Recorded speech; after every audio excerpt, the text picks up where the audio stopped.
Hello everyone, I am Neha and welcome back to my channel. In this video we will talk about techniques for helping learning disability. देखिए ये जो topic है ये MPCE 023 का है, interventions इन counselling.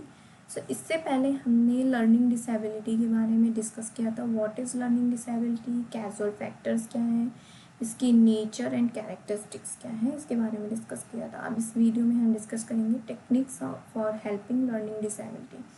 सो topic start करने से पहले अगर मेरी वीडियो पसंद आए तो प्लीज़ लाइक करना, शेयर करना और चैनल को सब्सक्राइब जरूर करना for more videos. So let's begin the topic.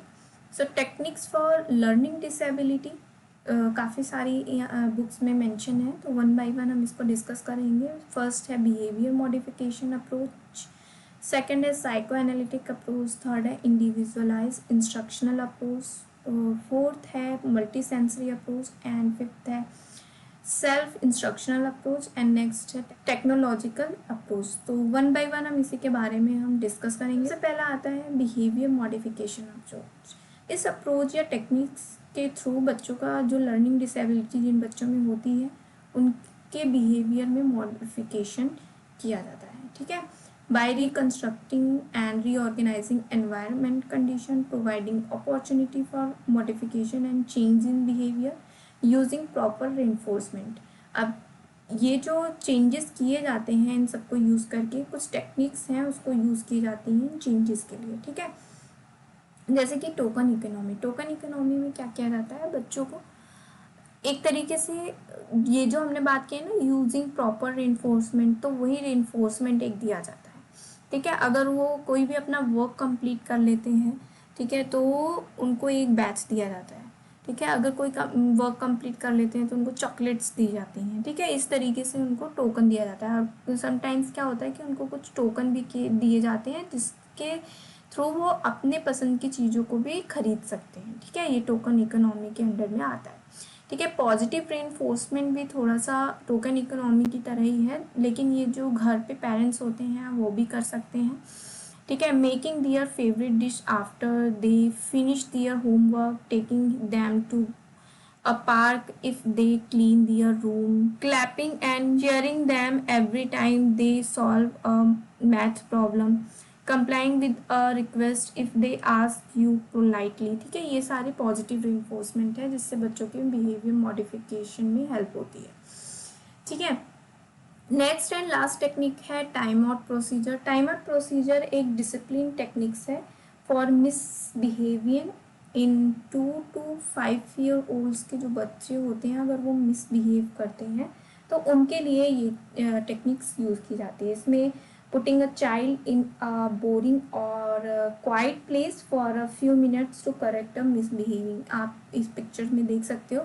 And बच्चों को बेडरूम या ऐसी कहीं भी जगह पे उनको नहीं रखना है जिससे कि वो अपने आप को एंटरटेनमेंट कर सकें। ठीक है, उनको क्वाइट एंड बोरिंग प्लेस पर ही उनको बैठने के लिए कहना है। ठीक है, तो ये है टाइम आउट प्रोसीजर। नेक्स्ट आते हैं psycho analytic approach. Psycho analytic theory आपको पता है ये सिगमंड फ्रायड ने डेवलप किया था, तो इन्होंने कुछ पॉइंट्स लर्निंग डिसेबिलिटी के बारे में भी दिया था। तो उन्होंने कहा था कि सबसे पहले establishing very good rapport with the child and find out the root cause of learning disability. आपको पता है कि साइकोएनालिटिक का अप्रोच जो है वो पास्ट पे ज़्यादा फोकस करता है, इसीलिए वो सबसे पहले फाइंड करता है root cause of learning disability की रूट क्या है लर्निंग डिसेबिलिटी होने का। ठीक है, फिर उसके बाद वो कुछ रेमेडियल प्रोग्राम को प्लान करता है एंड एडमिनिस्ट्रेट करता है to the child to overcome the problem. Okay, अब आते हैं नेक्स्ट इंडिविजुअलाइज इंस्ट्रक्शनल अप्रोच। अब इसमें इंडिविजुअल है वर्ड है, तो इंडिविजुअल का आपको मतलब पता है कि हर एक पर्सन क्या होता है, यूनिक होता है। ठीक है, एक अपना यूनिकनेस होता है हर पर्सन में, हर पर्सन का attitude, talent, everything different different होता है। ठीक है, उसी के बेसिस पे ये जो टेक्निक्स है ये यूज़ की जाती है किसके थ्रू, इंस्ट्रक्शन के थ्रू। ठीक है, इसको यूज़ किया जाता है यूज़ ऑफ स्मॉल ग्रुप्स और even individuals for helping them और रेस्टिफाई दियर लर्निंग डेफिशिएंसी। अब यहाँ पर small groups I mean individual की बात करें तो एक क्लासरूम में बच्चे जब होते हैं तो दो तरीके के बच्चे होते हैं, एक को अलोन पढ़ना बहुत अच्छा लगता है, ठीक है, एंड कुछ बच्चे ऐसे होते हैं जिनको ग्रुप स्टडी बहुत सही लगती है, ठीक है, उसमें वो ज़्यादा लर्न कर पाते हैं, ठीक है। तो इन्हीं के बेसिस पे, इन्हीं के ये जो इंडिविजुअलाइज बच्चे हैं ना, इन्हीं के बेसिस पे उनको क्या करना है, इंस्ट्रक्शन देना है, ठीक है, for providing individual assistant to the affected children, ठीक है, जो अफेक्टेड चिल्ड्रन है उनको इंडिविजुअलाइज भी असिस्टेंट करना है, ग्रुप में भी उनको असिस्ट कर सकते हो आप, अगर वो ग्रुप स्टडी ज़्यादा प्रेफर करते हैं, ठीक है। The children feels quite safe and secure in this atmosphere. With the help of the peer, the child is able to come up to a satisfactory learning level, ठीक है। तो इसके basis पे बच्चों, जो चिल्ड्रन अफेक्टेड होते हैं learning disability से, उनको रेस्टिफाई किया जा सकता है। ओके, अब नेक्स्ट आते हैं मल्टी सेंसरी अप्रोच। अब यहाँ पर सेंसेस की बात हो गई है, तो सेंसेस को आप 5 सेंसेस जो होती हैं, हियरिंग, सीइंग, टचिंग, ये सारे पॉइंट्स इसमें आ जाएंगे, ठीक है। तो basically highlighted learning by seeing, hearing, touching and movement to provide wholesome language experiences. A multi sensory approach, VAKT, मतलब कि visual, auditory, kinesthetic and tactical. तो इसमें विजुअल के लिए अगर आप मटेरियल यूज़ कर रहे हैं, ठीक है, मटेरियल बेस्ड होता है, अगर विजुअल मटेरियल्स यूज़ कर रहे हैं तो कुछ डिफरेंट बच्चों में चेंजेस आएंगे, ऑडिटरी कर रहे हैं तो अलग चेंजेस आएंगे, काइनेस्टिक एंड टैक्टिकल कर रहे हैं तो अलग चेंजेस। जैसे यहाँ पर एक पिक्चर मैंने डायग्राम दिया, उसमें लिखा भी हुआ है, दिस विजुअल अगर आप मटेरियल्स यूज़ करते हैं, ठीक है, तो this learner prefers reading visual materials, pictures, symbols, colours, shapes, videos etcetera, ठीक है। Help this learner by providing time for writing down words और sentences and using pictures, maps, chart etcetera when appropriate, ठीक है। अब वहीं पे जब अगर आप ऑडिटरी मटेरियल्स को यूज़ कर रहे हैं बच्चों के लिए, तो वहाँ पे दिस लर्नर प्रिफर्स लिसनिंग, ठीक है, this learner will be able to perform a new task after listening to instructions, ठीक है। help the learner by having him or her read aloud and providing many opportunity for conversation, जो conversation है उनको उसमें help करेगी क्या, auditory materials, ठीक है। अब आते हैं kinaesthetic tactical. This learner prefers physical movement and hands on activity, ठीक है, फिजिकल मूवमेंट्स और हैंड्स होंगे यहाँ पर, मैंने बताया था अभी आपको। Help this learner by providing tangible objects to work with such as flash card, ठीक है। तो ये एग्जाम्पल भी हो गए, और क्या बच्चे लर्न करेंगे या लर्नर लर्न करेगा, हेल्प क्या करेगा, वो भी हमने इसमें डिस्कस कर लिया। अब नेक्स्ट आते हैं, नेक्स्ट है सेल्फ इंस्ट्रक्शनल अप्रोच। अब यहाँ पर सेल्फ इंस्ट्रक्शनल की बात हो रही है, तो एज अ काउंसलर या टीचर क्या कर सकते हैं, बच्चों को प्रोवाइड करा सकते हैं उनको कि किस तरीके से सेल्फ लर्निंग की जाए, ठीक है। Counsellor help the children by making them realise the concept of self learning and self improvement measures. Basically इसमें जो काउंसलर होते हैं वो प्रोवाइड कराते हैं, include self learning questionnaire and instructional module.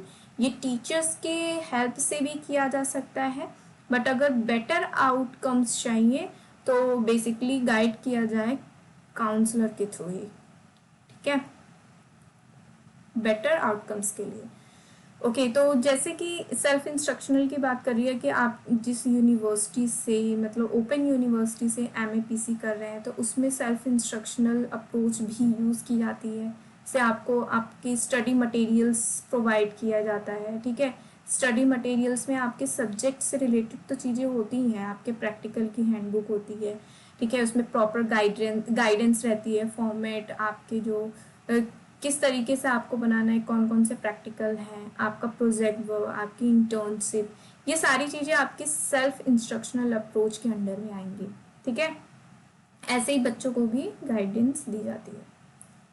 Okay, next and last आते हैं technological approach. अब टेक्नो वर्ड इसमें यूज़ हो गया है, तो दैट मीन्स कि इसमें टेक्नोलॉजी यूज़ की जाती है। In this approach counsellor can make use of advance psychology for providing remedial instructional program. तो सबसे पहला दिया हुआ है audio tape recorder. Audio tape recorder के थ्रू बच्चे reading, speaking and conversation skills को बेटर कर सकते हैं, डेवलप कर सकते हैं within the child with the help of the tape recorder. ठीक है, जो काउंसलर हैं वो एबल होते हैं रेस्टिफाई करने में many of language learning difficulties में, specially related to the pronunciation and way of speaking.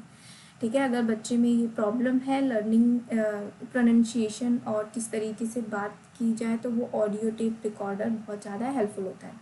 Next आते हैं कंप्यूटर असिस्टेड इंस्ट्रक्शन।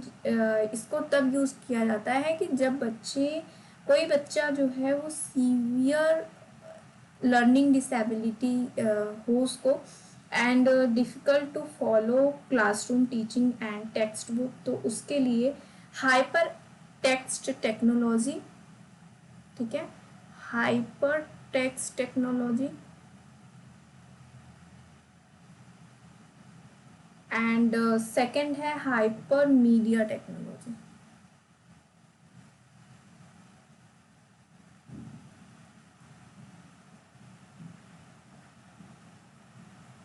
को यूज़ किया जाता है and provision for using computer and computer technology is given. ठीक है, एडिशनल हेल्प की जाती है बच्चों की जो लर्निंग डिसेबिलिटी बच्चे होते हैं उनको प्रोवाइड किया जाता है, पर्टिकुलर इन सीवियर केस। जैसा कि मैंने बताया, counsellor can provide the certification of learning disability. जो काउंसलर हैं उनको प्रोवाइड कर सकते हैं लर्निंग डिसेबिलिटी के, जिसकी वजह से वो एग्ज़ाम में अपीयर हो सकते हैं यूज़ ऑफ कंप्यूटर के थ्रू, क्योंकि ये जो टेक्नोलॉजी यूज़ की जा रही है ये बच्चों को बहुत ज़्यादा हेल्पफुल होगी उनके एग्ज़ाम में उनको अपीयर कराने के लिए। ठीक है, तो ये कुछ एडवांस टेक्नोलॉजी है, can be utilised for providing useful remedial measures to the learning disable problems. ठीक है, आई होप ये पॉइंट्स जो हैं आपको क्लियर हो गए होंगे। क्लियर हो गए हैं तो प्लीज़ लाइक करें, शेयर करें एंड सब्सक्राइब करें मेरे चैनल को for more videos. Next video में मिलते हैं न्यू टॉपिक के साथ, तब तक मेरी वीडियोस को देखते रहिए। Thanks for watching.